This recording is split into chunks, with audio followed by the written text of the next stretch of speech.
અત્યારે ભારત સરકાર દ્વારા સોલિડ વેસ્ટ મેનેજમેન્ટ રૂલ્સ 2026 જાહેર કરવામાં આવેલા હતા.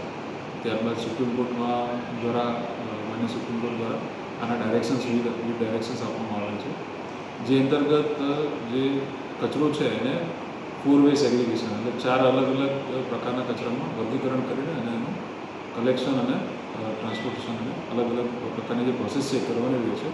અને તમામ જે નાગરિકો છે એમને પણ આનું પાલન કરવાનું રહે છે. ખાસ કરીને બલ્ક વેસ્ટ જનરેટર છે, જે 100 કિલોથી વધુ કચરો દૈનિક ઉત્પન્ન કરતા એમના માટેની ખાસ જોગવાઈઓ છે. આ નિયમો હેઠળ એમને પોતાનો કચરો પ્રોસેસ કરવાનો રહે છે.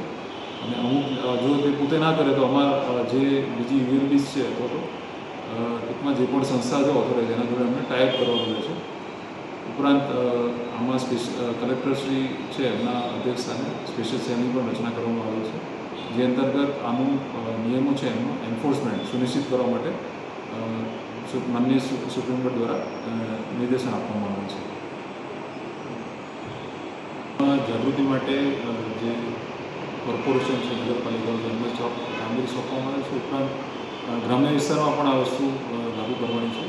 અને જે ચૂંટાયેલા પદાધિકારીઓ છે, જે અમારા કાઉન્સિલર્સ છે, એમને પણ આમાં આગેવાની લેવાની છે. તેમણે પણ જાગૃતિ ફેલાવવા માટે અને લોકોને આ તરફ વાળવા માટે પોતે પ્રચાર પ્રસાર કરે અને લોકોમાં આ બાબતે જાગૃતતા ફેલાય તે માટે કામગીરી કરવાની રહે છે. લાગુ ક્યારથી પડશે? ક્યારથી આ નિયમો લાગુ પડ્યા છે? આ નિયમો અત્યારે હાલમાં અમલમાં આવી ચૂક્યા છે અને આ બાબતે કાર્યવાહી પણ ચાલુ કરી દેવામાં આવે છે.